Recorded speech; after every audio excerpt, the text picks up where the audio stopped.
여러분 우리가 새신자를 이렇게 교회로 초대하거나 안 믿는 분을 교회로 모시면 그 초신자분들이 가끔 이렇게 하시는 질문이 있습니다. 그게 뭐냐면 복음이 들어오기 전에 우리나라에 살았던 사람들은 그러면 어떻게 되는 거냐? 그 사람들은 교회가 오기 전에 우리나라에 복음이 들어오기 전에 그때는 들을 수가 없잖아요. 그때 있었던 사람들은 그 뭐 구원을 어떻게 되는 거냐? 이제 그 질문을 하세요. 그러면서 꼭 나오는 인물이 있죠. 이순신 장군은 어떡할 거냐라는 거예요. 진짜 매번 나오는 이제 소는 누가 키우냐 말처럼 이순신 장군은 어떡하고 그 착한 세종대왕은 어떡할 거냐. 그래서 만약 그분들이 그 착한 분들이 단지 복음을 듣지 않아서 지옥 간다면 그건 너무 억울하고 불공평하지 않느냐. 그래서 나도 안 믿겠다. 이제 이렇게 말씀하세요. 성도 여러분, 저는 참 우리 성도님들이 이렇게 이순신 장군의 영혼을 걱정하시는지 미처 몰랐습니다. 그 지금은 돌아가신 그 코미디언이죠. 고 구봉서 장로님이요.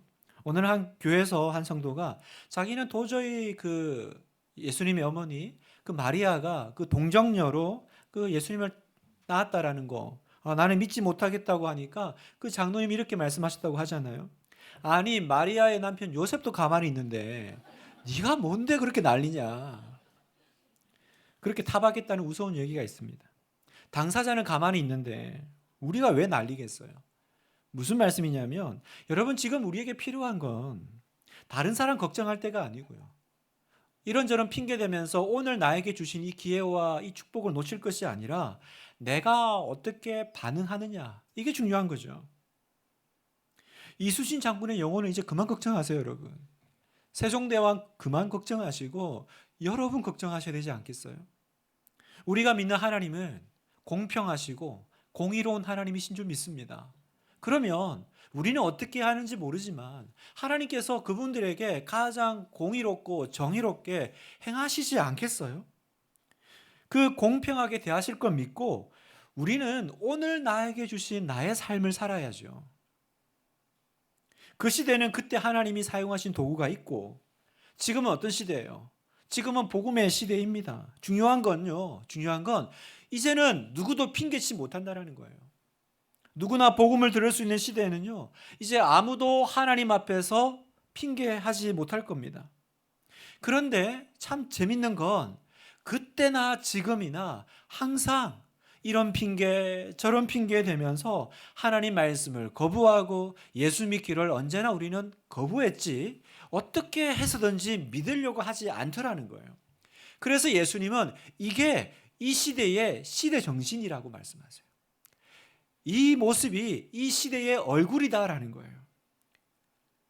예수님이 오셨습니다.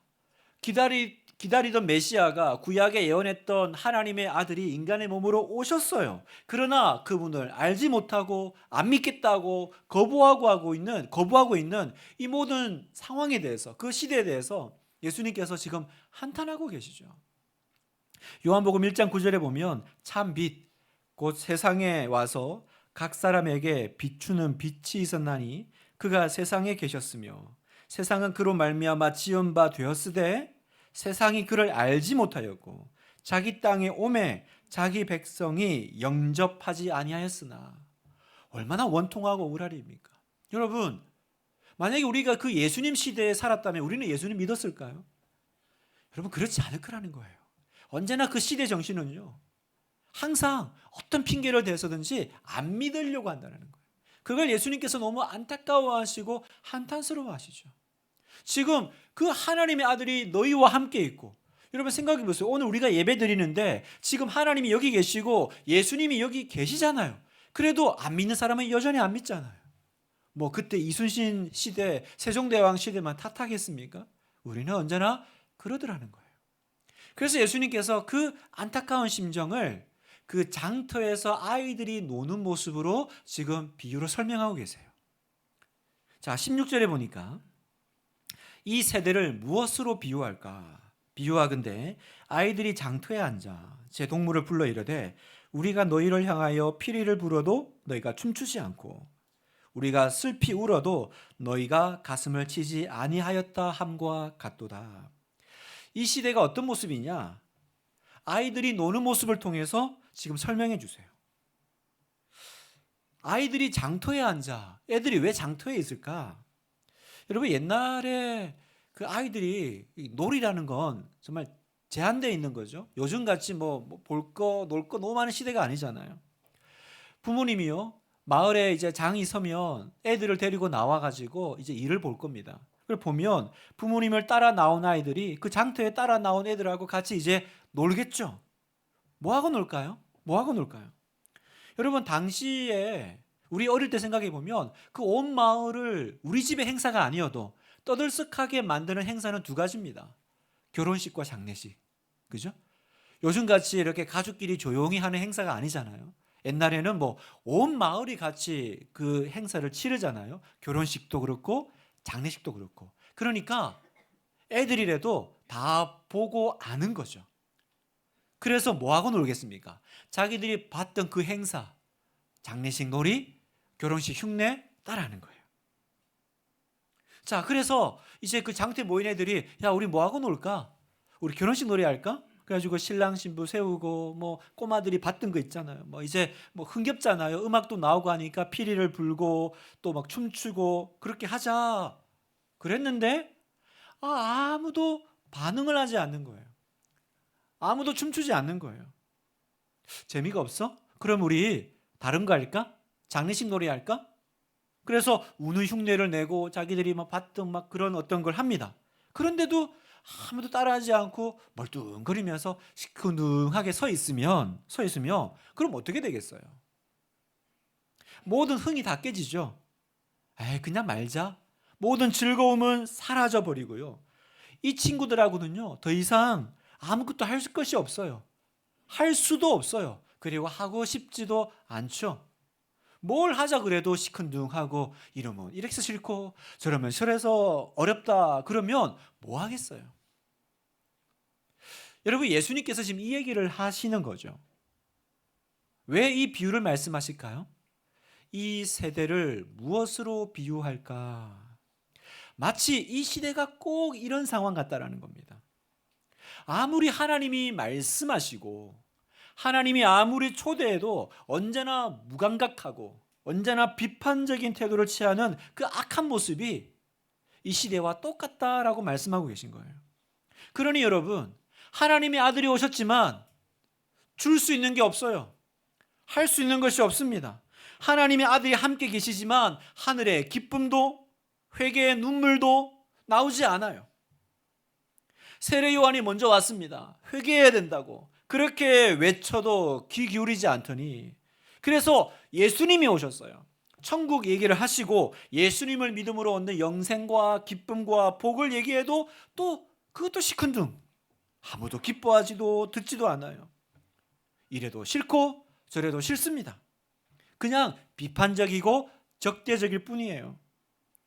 예수님이 지금 이런 사람들의 모습에 가슴 아파하고 계신 겁니다.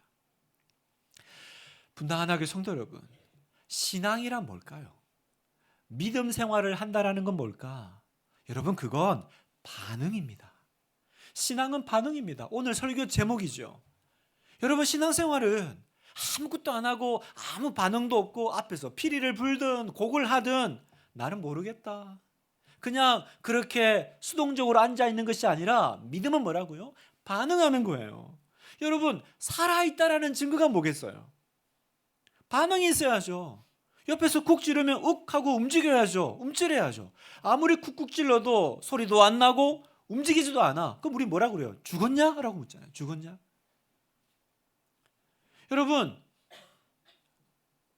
스위치를 올려도 불이 켜지지 않습니다. 그러면 두 가지를 확인해야죠. 전기가 문제인가? 아니면 반응이 문제인가? 접촉이 불량인가? 전기가 문제가 없다면 그러면 지금 뭔가 접촉이 안 되고 스파크가 일어나지 않고 있는 거죠. 여러분, 하나님이 문제세요? 하나님 말씀이 문제세요? 그럴 일은 없는 것 같아요. 그럼 뭐가 문제입니까? 왜 여기 이 자리에 아무런 영적인 스파크가 터지지 않고 왜 아무런 불이 켜지지 않죠? 접촉 불량. 그러지 않을까 너무 우려스러운 거예요. 여러분, 믿음이란 무엇입니까? 믿음은 하나님의 초청에 대한 나의 적극적인 반응이에요. 그래서 여러분 성경의 인물들을 보세요. 여러분이 잘 아시는 다윗. 사무엘상 17장에 보면 다윗이 역사에 등장하는 이 장면을 보세요. 하나님이 다윗을 초대하셨잖아요. 그 골리앗과의 싸움으로. 왜 다윗의 이야기가 우리에게 들어왔습니까? 그 놀라운 이야기가 왜 시작되었습니까? 다윗이 믿음으로 하나님의 초청과 초대에 반응했기 때문이죠. 다윗은 하나님이 건져 주실 것을 믿고 도와주실 것을 믿고 반응했죠.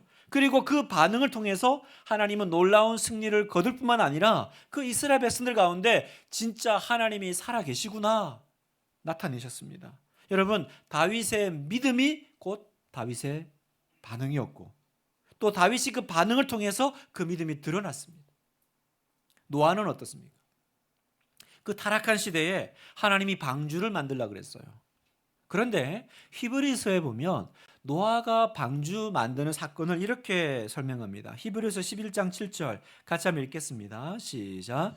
믿음으로 노아는 아직 보이지 않는 일에 경고하심을 받아 경외함으로 방주를 준비하여 그 집을 구원하였으니. 노아는 방주를 만들었다 이렇게 설명하지 않고 아직 보이지 않는 일에 경고하심을 받았다 이렇게 합니다. 보이지 않는 일. 다시 말하면 사실은 노아는 하나님이 홍수를 일으킬 때니 방주를 만들라 그랬을 때 이게 도대체 무슨 상황인지 도무지 감잡을 수 없었다는 거예요. 성경학자들은 당시 사람들은요 아직 비를 보거나 그 비라는 단어를 들은 적도 없었을 것이라고 말합니다. 왜냐하면 인류 최초의 비는요 노아 홍수 때 내린 비가 최초의 비라는 거예요. 그러니까 여러분 노아에게 홍수가 있을 거다, 비가 내릴 거다, 방주를 만들어라 그랬을 때 노아는 사실은 홍수가 뭔지 배가 뭔지 한 번도 본 적이 없었을 거예요. 다만 뭐예요? 말씀에 반응한 거죠. 그리고 하나님은 그 반응하는 한 사람 노아를 통해서 그 가족들을 구원하셨고 방주를 만드셨습니다. 그에 반해서 여러분 정말 제대로 반응하지 못했던 한 사람이 있어요. 아브라함의 아내 사라. 사라는요 하나님이 아브라함과 사라에게 아들을 주겠다고 하셨습니다. 그런데 아무리 기다려도 아들이 안 생기는 거예요. 우리는 나이가 들어가는데. 그래서 어떻게 합니까? 이거 막 그냥 계속 기다릴 게 아니야. 언제까지 기다리겠어? 인간적으로 이제 애를 낳을 수 있는 나이가 지나가잖아. 그래서 다른 방법을 취하죠. 하가를 통해서 이스마엘을 낳습니다. 왜 그렇게 했습니까? 하나님은 인간적으로 불가능한 일은 하나님도 불가능해. 그 얘기 아니겠어요? 그래서 자기의 인간적인 판단으로 하나님을 제안했죠.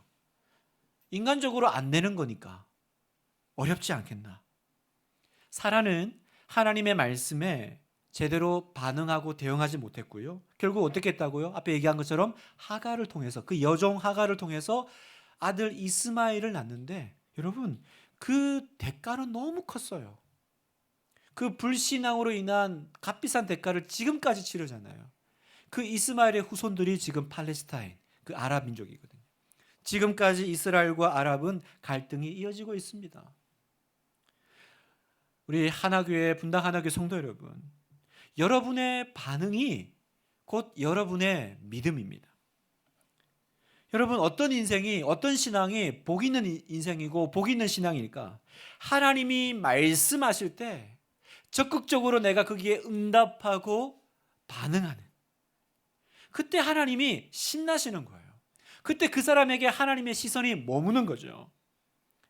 가끔 제가 퇴근하고 집에 갈 때 아이들 생각해서 그 치킨을 사갈 때가 있어요. 그래서 집에 들어가면서 아빠 치킨 사왔다 그러면 그 아이들이 막 기뻐하잖아요. 와 치킨 그러면 달려오면요. 그때마다 제가 마음속에 결심하는 게 있어요. 다음에 또 사와야지. 다음에 또 사와야지. 왜요? 막 좋아하고 기뻐하니까. 우리 교육자들이요. 이제 우리 교육자들 좀 많아졌죠. 제가 뭘 이렇게 해주면 뭘 그렇게 다 좋아합니다. 알죠? 담임 목사라서 좋아하는 척 해주는 건지 압니다. 원래 세상에서 제일 재밌는 유머는 상사가 해주는 유머라는 말이 있잖아요. 그냥 빵 터지죠. 뭐라고 얘기해도 다 웃기잖아요. 그러니까 담임 목사니까 웃어주는 거죠. 그래도요. 그래서 기뻐하고 그래서 웃어주는 걸 알아도 그래서 저렇게 기뻐하는 교육자들을 보면 제 마음에 다음에도 또 해줘야지 그런 마음이 드는 거예요. 무슨 말씀을 드리고 싶냐면 여러분 하나님 마음은 안 그렇겠어요? 하나님이 누구에게 은혜를 베푸실까요? 은혜를 사모하고 뜨겁게 찬양하고 기도하고 뭐 조금 주면 그거 감사하고 기뻐하고 하나님 감사합니다. 하나님 고맙습니다.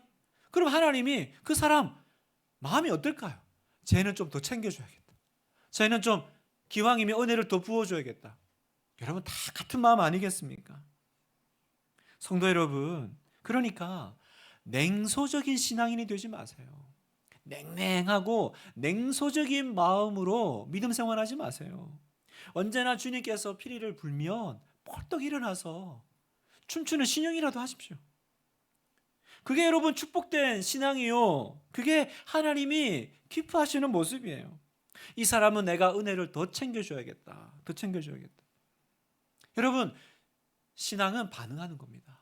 신앙은 가만히 앉아 있는 것이 아니라 그래서 감나무 밑에서 입 벌리고 언제 내 입에 떡 떨어지나 감 떨어지나 기다리는 것이 아니라 신앙은 반응하는 거예요. 그런데 여러분 이렇게 반응하는 것이 중요한데 왜 우리 안에는 이렇게 반응의 스파크가 잘 안 터질까? 왜 피를 하나님이 부시는데 왜 나는 이렇게 일어나서 춤출 마음이 안 생길까? 몇 가지 이유가 있을 겁니다. 첫 번째, 나에게 주시는 말씀으로 듣지 않아서 그래요. 나에게 주시는 말씀으로 듣지 않아서. 왜 피리를 불어도 다시 말하면 오늘 하나님이 말씀하시고 설교 말씀이 선포되어도 왜 내 안에 아무런 반응이 없냐면 이 피리가 나를 위해서 나에게 부는 음악이라고 이 말씀이 하나님이 나에게 주시는 말씀이라고 안 받는 거죠. 그래서 예수님 뭐라고 말씀하세요? 15절에 보면 귀 있는 자는 들을지어다. 어떤 성경에는 들을 귀 있는 자는 들을지어다. 여러분 지금 귀 있는 자는 들을지어다 이 말은 지금 이 청각 기능을 얘기하는 게 아니에요.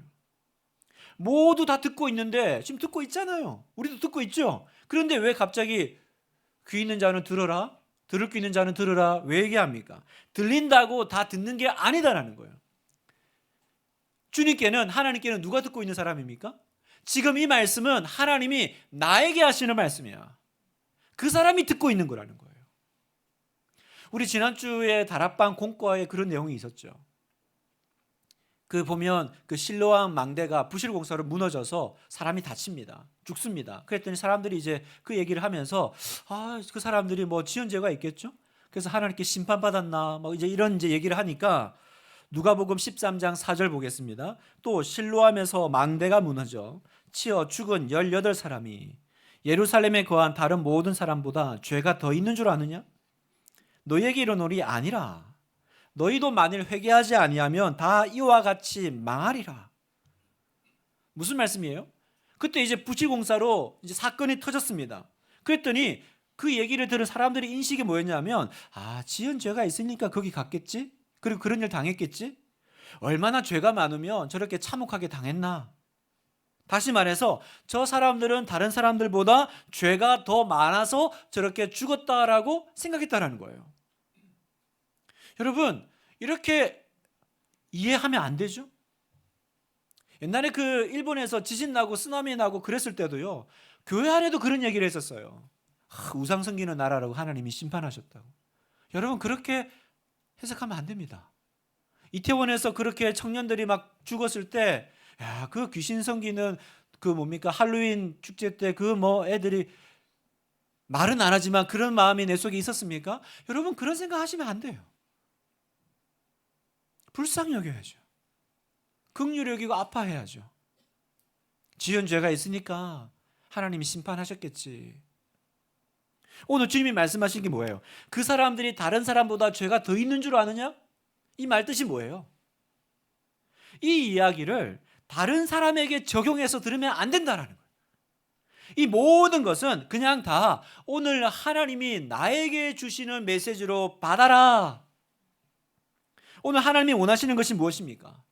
하나님이 말씀하시면 나와 상관없는 제3자의 입장에서 듣는 것이 아니라 지금 이 말씀에 반응해야 될 사람은 나야.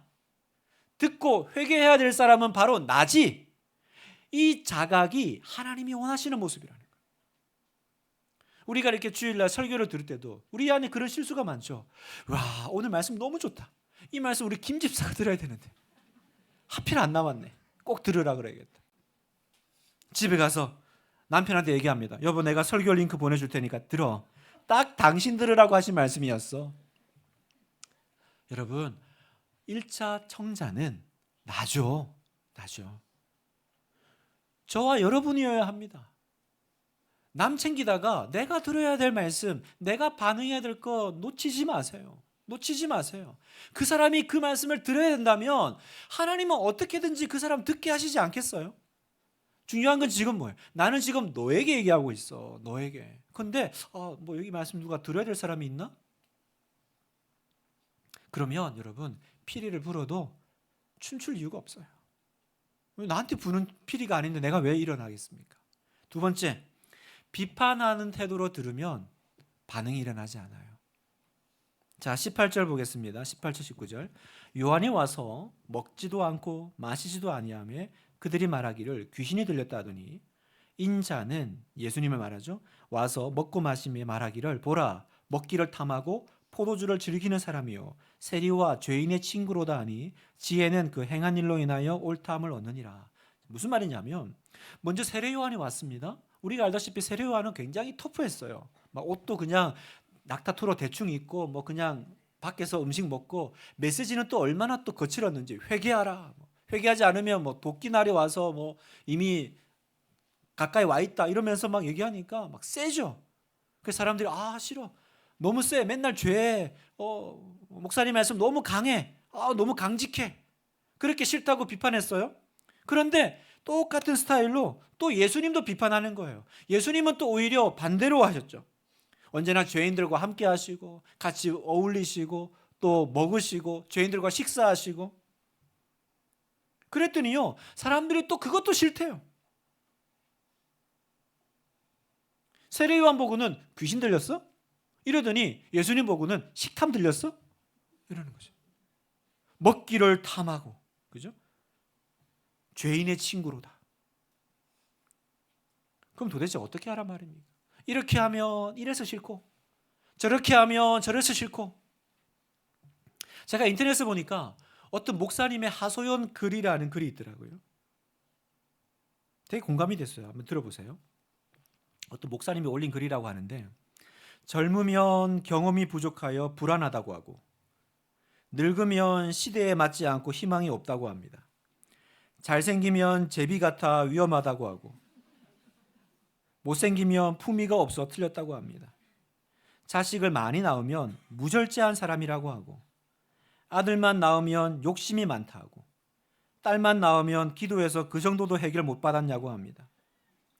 부잣집을 신방하면 잘난 사람들과만 어울린다고 하고, 좋은 집에 잘 살면 사치한다고 하고, 못 살면 축복도 받지 못한 목사라고 천시합니다. 좋은 차를 타면 어려운 사람들은 생각하지 않고 과소비한다 하고, 나쁜 차를 타면 장로님들과 교인들에게 사랑도 받지 못한다고 합니다. 11조에 대한 설교를 하면 돈만 안다고 하고, 안 하면 가르치지 않는 무책임한 목사라고 합니다. 잘못을 지적하고 책망하면 너무 냉정하다고 하고, 잘못을 지적지 않으면 정의감이 없다고 합니다. 어떻게 해야 되죠? 어떻게 하면? 그러니까 오늘 이 얘기가 그 당시에 그 사람들이 세례 요한은 안 먹으니까 귀신 들렸다고 하고, 예수님은 또 잘 드시니까 또 아주 그냥 식탐이 많다고, 그런 비판하는 모습하고 똑같은 거죠. 이러면 이래서 싫고, 저러면 저래서 싫고, 그러니 어떻게 해요? 아무리 앞에서 음악이 나오고 피리를 불어도 춤추고 싶지 않은 거예요. 성도 여러분, 우리가 깨달은 건 뭡니까? 결국은 그런 거죠. 사람이요, 그냥 미우면요, 잘해도 믿고 못해도 믿고, 그죠? 이래도 믿고 저래도 미운 거 아니겠어요? 그러니까 문제는 그 사람이 어떤 행동을 했느냐가 아니라 미워하는 마음 때문인 거죠. 혹시 남편이 밉습니까? 혹시 아내가 밉습니까? 그 사람이 아니라 미워하는 나 자신이 문제예요. 그러니까 반대로요, 사랑하는 사람은요, 이래도 좋고 저래도 좋죠. 그죠? 사랑하면 모든 것이 그냥 다 좋게 해석됩니다. 모든 것이 다 좋게 받아들여집니다. 심지어 나를 비판하고 욕을 해도 밉지가 않아요. 손해를 끼쳐도 그렇게 섭섭하지 않습니다. 어제 제가 그 설교를 이제 준비를 마치고 집에 들어가서 이제 소파에 앉아 쉬고 있는데 앉아 이렇게 딱 쉬고 있는데 갑자기 머리 위가 따뜻하더라고요. 우리 딸이 오더니 제 머리 위에 손을 올리고 핸드폰을 보더라고요. 순간 이게 뭐지? 그러다가 근데 하나도 기분 나쁘지 않았어요. 만약에 그게 다른 사람이면 되게 이게 굉장히 무례한 얘기잖아요. 그런데 우리 딸이 와서 아빠 머리에 그냥 손 올리고 핸드폰을 보고 있는 게 그냥 좋았어요. 이 아이가 나에게 그냥 편하게 다가오고 우리 딸하고 나하고 이렇게 가까워지는 느낌이 들어서 너무 좋았던 거죠. 이유는 하나예요. 어떤 상황에서는 무례한 일이에요. 그러나 내가 이 아이를 좋아하니까 어떤 것도 무례하지가 않아요. 저는 이게 주로 손주를 바라보는 할아버지 할머니 마음 같다.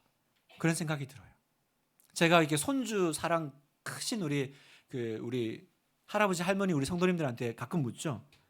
그게 자식 사랑하는 거하고 그 손주 사랑이 틀려요? 다릅니까? 물었더니 그러시더라고요. 목사님, 차원이 다른 거예요. 차원이 다르네. 무슨 차원일까요? 그냥 좋아하기로 결정한 차원이죠. 뭐든 하다못해 똥도 예쁘대. 똥도. 여러분 말씀을 들을 때도 그래요. 설교를 들을 때 믿으려고 듣는 태도가 있고 비판하려고 듣는 태도가 있습니다. 왜 예수님은요 지금 자신에 대해서 의심했던 세례 요한이잖아요. 그 의심하는 세례 요한을 꾸짖지 않으셨을까요? 왜냐하면 그 세례 요한의 의심은 악의에 찬 의심이 아님을 아셨기 때문이죠. 정말로 이 의심은 알기 위한 의심이죠. 그죠? 진실하고 정직한 의심이잖아요. 그러니까 주님은 그 요한의 마음을 아셨기 때문에 의심하는 선지자인데 모든 선지자보다 더 낫다. 오히려 이렇게 칭찬하시잖아요. 근데 반대 의심이 있죠. 악의에 찬 의심. 누구 의심입니까? 바리새인들의 의심. 똑같은 의심처럼 보이지만 이 사람들의 의심은 어떤 의심이에요? 비판하고 안 믿으려고 하는 의심. 여러분 말씀을 들을 때 이런 마음으로 들으면 아무리 들어도 피리를 불어도 춤출 수 없는 겁니다. 기억하세요 여러분. 좋아하기로 결정한 눈에는요 어떤 것도 단점이 될 수 없습니다. 은혜의 눈으로 바라보십시오. 저는 우리 분당 하나교회가 정말 비판하고 단점을 찾는 공동체가 아니라 은혜의 눈으로 다른 사람을 바라보고요. 언제나 좋은 면만을 찾는 공동체가 되기를 축복합니다. 여러분 그런 성도님들 되십시오. 그러면요 교회가 춤출 거예요. 우리가 그런 눈으로 바라보면요 가정이 춤출 거예요. 우리 자녀들이 춤추기 시작할 겁니다. 그런 역사가 일어날 줄 믿습니다. 자, 세 번째, 교만함 때문에 반응이 일어나지 않아요. 자, 20절에 보니까 예수께서 권능을 가장 많이 행하신 고울들이 회개하지 아니하므로 그때에 책망하시되 화 있을진저 고라시나 화 있을진저 벳세다야 너희에게 행한 모든 권능을 두로와 시돈에서 행하였더라면 그들은 벌써 베옷을 입고 제에 앉아 회개하였으리라. 무슨 말인지 아시겠죠? 여기 보면 고라신, 벳세다, 가브나움 이런 도시들은요 예수님의 공생에 해봐야 몇 년 안 됩니다. 3년입니다. 그 3년의 대부분이 사실은 이 도시에 가장 많은 애를 썼던 도시거든요. 기적도 많이 행하시고. 그런데 그렇게 애를 많이 썼음에도 불구하고 하나도 변하지 않는 거예요. 오히려 은혜를 받으면 받을수록 훈련을 받으면 받을수록 어떻게 돼요? 더 교만해져 가더라는 거예요. 23절 같이 읽겠습니다. 시작. 가버나움아 내가 하늘에까지 높아지겠느냐 음부에까지 낮아지리라. 내게 행한 모든 권능을 소돔에서 행하였더라면 그 성이 오늘까지 있었으리라. 있었으리라. 가버나움아 내가 하늘에까지 높아지겠느냐. 저는 목회를 하면서 이런 경우를 종종 만나요. 막 정성을 들이고요. 심혈을 기울여서 말씀을 가르치고 기도해 준 사람이 오히려 복음을 받아들이기보다 그냥 계속 불신앙의 상태로 있는 경우를 많이 봅니다. 그렇게 공을 들이고 애정을 쏟고 기도를 해줌에도 불구하고 몇 년이 지나도 항상 그 상태. 그런데 또 반대도 있더라고요. 잘 챙기지도 못했어요. 어쩌다가 만나서 그냥 신방 한번 해드리고 기도해드리는 건데 그걸 그렇게 고마워하시고 막 기뻐하시고 감사해하시고 어쩔 줄 몰라 하시고 회개하고 변하는 사람이 있더라고요. 그래서 가끔은 이게 뭔가 싶기도 해요. 정말로 이렇게 더 막 만나고 애쓰고 기도해드리는 사람들은 오히려 안 변하고 어쩌면 좀 미안한 마음이 들 정도로 잘 챙겨주지 못한 성도들인데 그러나 기도 한번 해주면 그거 붙잡고 기뻐하면서 변하는 모습 보면요, 예수님이 지금 그 마음 아니실까? 성도 여러분, 신앙생활을 오래 하고 성경을 많이 읽고 기도 많이 할수록 어떻게 해야 돼요? 여러분 더 겸손해지고 어디로 가야 됩니까? 더 낮은 곳을 찾아가야죠. 낮은 곳으로 가야죠. 그렇게 되시기를 축복합니다. 오히려 봉사를 열심히 하고요, 성경을 배울수록 더 교만해진다면 지금 내 신앙 한번 돌아봐야 되고요, 점검해 봐야 됩니다. 왜요? 신앙은 언제나 낮은 곳으로 가는 거니까. 그래서 여러분, 올바른 신앙의 증거가 뭡니까? 회개의 눈물이라는 거예요. 그들은 회개하였으리라. 여러분, 회개는요, 교만한 사람은 절대 할 수 없죠. 교만한 사람이 어떻게 회개를 하겠어요? 한 신문사에서 영국의 사상가이자 작가인 체스터튼에게 이렇게 질문했습니다. 이 세상의 문제는 무엇입니까? 이 세상은 도대체 뭐가 문제입니까? 라고 물었더니 체스터튼이 이렇게 대답했습니다. 모두 제가 문제입니다. 제가 문제입니다. 여러분, 이 말이 맞죠? 여러분, 신자에게는요, 다른 사람 안 보여요. 항상 내가 문제예요. 그죠? 내가 가장 문제입니다. 우리 분당 하나 교회 안에는요, 더 이상 교만함이 자리 잡지 않게 되기를 소망하고 바랍니다. 우리 모든 성도들의 두 눈은 언제나 하나님, 제가 죄인입니다. 내가 문제입니다. 그래서 항상 그 회개의 눈물로 그릉그릉한 그 두 눈을 가지고 하나님을 만나는 우리 성도님 되시기를 축복합니다. 말씀을 마무리하면서요, 19절에 보니까 지혜는 그 행한 일로 인하여 옳다함을 얻느니라 이렇게 말씀하세요. 이게 무슨 말이냐면 원어 그대로 직역하면 지혜는 그 아들로 인하여 지지를 받는다 이런 뜻이래요. 지혜의 아들이 뭘까요? 나타난 결과죠. 정리를 하면 결과가 나타나야 그 진리는 진짜다라는 거예요. 변화가 있어야 그게 진짜 맞는 진리고 그 진리는 지지를 받는다라는 거예요. 무슨 말이냐면 내가 바르게 신앙생활하고 있어요. 그러면 거기에 걸맞는 결과가 반드시 일어날 것이다. 이것이 바로 지혜는 그 행한 일로 인하여 옳다함을 얻느니라 라는 뜻입니다. 저는 분당 하나교회가 그런 교회로 세워져 가고 있는 것을 봅니다. 그래서 얼마나 감사한지 모르겠어요. 개척해서 지금까지 저는 그 아까 제가 읽었던 그 목사님의 하소연에 나오는 그 목사가 저죠. 얼마나 부족하고 얼마나 어렵습니까? 그래도 언제나 우리 교회는 그래도 앞에서 피리를 불며 또 일어나시고 순종하시고 그렇게 여기까지 오지 않았어요. 어제 말씀을 준비하면서 우리 순자님들 생각이 많이 났어요. 우리 교사 선생님들 또 봉사자들 얼마나 감사했는지요. 제가 전에도 몇 번 얘기했지만 제가 등록 신방 가면 우리 교회 와서 첫인상이 어떠냐 꼭 묻거든요. 그러면 꼭 하시는 얘기가 아니 우리 교회 봉사자들 순자님들의 얼굴이 너무 빛난다라는 거예요. 여러분, 빛날 리가 없잖아요. 왜냐하면 제일 힘든 일을 하고 있는데 제일 피곤해야 될 사람들이 왜 제일 빛날까? 지혜는요 그 아들로 지지를 받는다라는 거죠. 여러분, 피리를 불 때 춤추는 사람이 가장 행복하죠. 춤추면 힘들어요. 땀나요. 그러나 여러분, 춤추는 사람이 제일 혜택을 누리는 거예요. 춤이 아무리 재밌고 그거 보는 게 즐거워도 진짜 행복하고 재밌는 사람은 그 춤추는 사람이죠. 여러분, 내가 하나님의 말씀에 반응하고 순종하면 그게 어려워 보여도 그 혜택 제일 누리는 사람이 누구예요? 나죠. 나. 우리 봉사자들, 우리 순자님들 너무나도 힘들고 어렵지만 그러나 가장 얼굴이 빛나는 사랑하는 성도 여러분, 여기에 행복이 있어요. 아무것도 안 해야 행복한 게 아니에요. 여러분, 행복이 여기 있더라고요. 저는 우리 성도님들이 정말 오늘부터 나는 진짜 행복하게 신앙생활 할 거야, 그렇게 결단하고 행복하게 사는 여러분 되시길 축복합니다. 어떻게 하면 될까요? 반응하는 것입니다. 신앙은 반응하는 거예요. 교만하고 비판하는 마음을 내려놓고 피리를 불면 춤추세요. 못하겠으면 추는 척이라도 하세요. 하나님의 초대에 응하십시오. 하나님은 그러면 여러분을 보시고 하나님도 신나서 여러분을 너 축복할 거야. 나는 너 더 주목하고 있어. 그렇게 축복해 주실 줄 믿습니다. 우리 행복하게 신앙생활 하겠습니다.